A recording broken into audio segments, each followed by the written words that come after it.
कश्मीर के हवाले से, और OIC को स्पेशली क्या पैगाम देना चाहेंगे कि वो किरदार अदा करे कश्मीर के हल के लिए? इस्लामी ममालिक जिनके साथ हमारे ताल्लुकात अभी बहुत बेहतर हो रहे हैं, और इसी तरह OIC हमारा जो इस्लामी एक वो है फोरम है,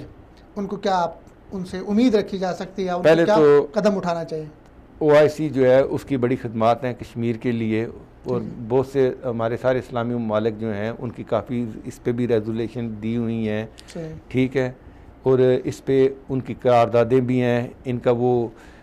इस सिमत के लिए उन्होंने एक अपना रुख भी मुतय्यन किया हुआ था। वही मैं कह रहा हूँ कि फिर वही बात वहाँ पे आ जाती है कि इस आसमी हालात के तनाज़ुर में कुछ जगह कुछ अरसे के लिए ये थोड़ा सा सर्द हो गया था,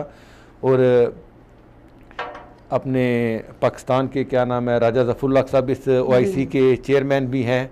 तो वो ज़ाहिर है उन्होंने भी बहुत अच्छी तरह ब्रीफ़ किया हुआ है इसके, और सारे अरब मुस्लिम जो है वो भी जानते हैं, और उम्मे इस्लामिया पूरी जो है इसके लिए कश्मीर काज के लिए कश्मीरियों के साथ खड़ी हुई है।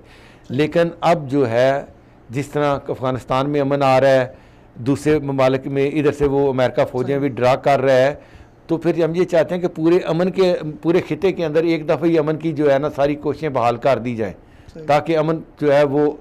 वहाँ कश्मीर में भी आ जाए, एक अच्छे तरीके से वहाँ जो है वो साबराई हो जाए, वोटिंग का हक दिया जाए। फिर उनके अख्तियार है कि वो ख़ुद मुख्तार रहते हैं या लाक करते हैं, ये उनका स्वाबदीदी इख्तियार है। लेकिन पूरी दुनिया को,